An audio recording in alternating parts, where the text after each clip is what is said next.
Uma anotação nesse diário de bordo com a prof. Mônica Aires, As Mil e Uma Noites, de Ferreira Goulart. Título: A História de Aladim, a Lâmpada Maravilhosa.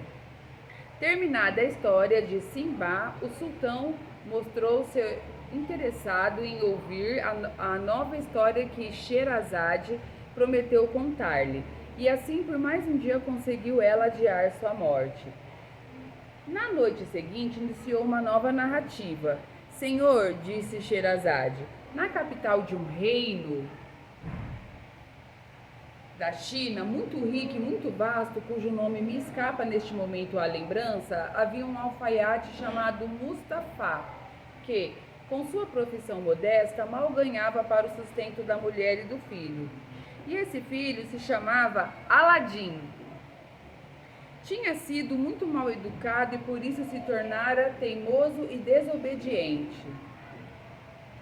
Não parava em casa, passava os dias a brincar nas ruas e nas praças com moleques e vagabundos.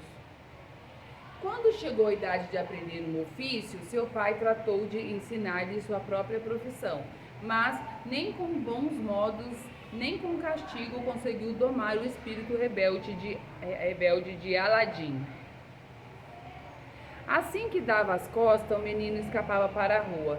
Depois de muito adverti-lo e castigá-lo, Mustafá decidiu lavar as mãos e deixá-lo à própria sorte.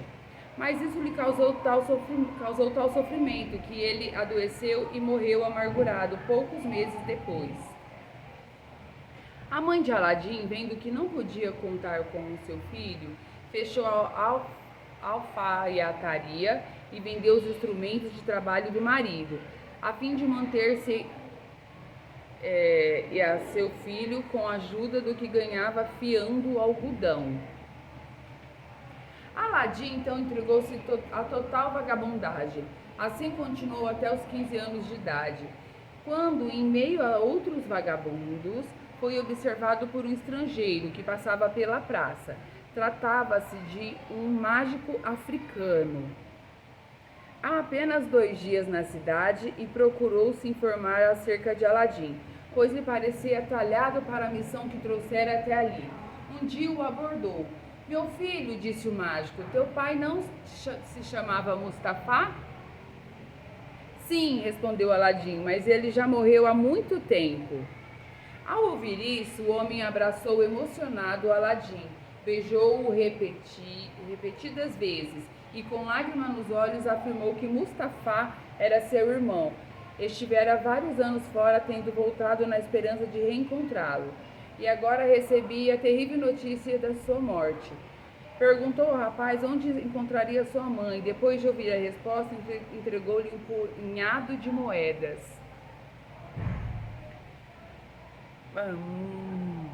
Vai, meu filho, disse o mágico, e diz a tua mãe que amanhã irei visitá-la. O homem se foi e Aladim correu para casa. Ao chegar, perguntou a sua mãe se ele tinha um tio, ao que ela respondeu que não. Nem por parte de teu pai, nem por parte de mim, mas acabo de conhecer o homem que se diz meu tio por ser irmão do meu pai. Quando soube que papai morreu, começou a chorar e depois me deu um punhado de moedas. Ele vai vir aqui para conhecê-la e ver a casa onde meu pai viveu seus últimos dias. Meu filho, é verdade que teu pai teve um irmão, mas faz muito tempo que esse irmão morreu e nunca soube que houvesse outro. No dia seguinte, o mágico africano abordou de novo Aladim e, pondo-lhe na mão 2 moedas de ouro, disse-lhe: Filho, leva isto à tua mãe e diz que prepare comida para cearmos juntos, mas antes diz-me onde moras. Aladim deu-lhe o endereço e foi levar à mãe as 2 moedas de ouro, com que ela fez as compras e passou o resto do dia a preparar a ceia. O mágico chegou trazendo garrafas de vinhos e frutas, saudou a mãe de Aladim e lamentou não ter voltado à terra a tempo de rever o irmão e abraçá-lo. Contou-lhe que há 40 anos deixara o país, tendo viajado pela Índia, a Pérsia, a Arábia e a Síria, antes de fixar-se na África, onde permaneceu por muitos anos, mas durante todo esse tempo jamais esquecera sua pátria, e muito menos o irmão querido, que infelizmente não existia mais. Apesar de tudo, afirmou o mágico, consola-me ver os teus traços dele no rosto do filho que lhe deixou no mundo.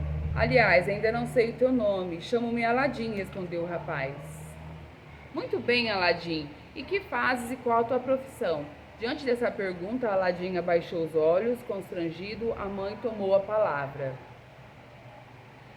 Aladim é preguiçoso. Meu marido fez o que pôde para ensinar-lhe sua profissão de alfaiate, mas nada conseguiu. E depois que ele morreu, apesar dos conselhos que lhe dou, e que repito todos os dias, continua a perambular pelas ruas como um vagabundo. Ele sabe que seu pai não deixou nenhum bem e que eu me mato fiando algodão para sustentar a casa, mas não toma juízo. Qualquer dia desses, ponho na rua, tranco a porta e ele que vai buscar ajuda entre os moleques com quem passa os dias vagabundando. Concluiu ela com os olhos cheios de água. Então o mágico africano dirigiu-se a Aladim. E por hoje é isso. Depois continuamos com a parte 2.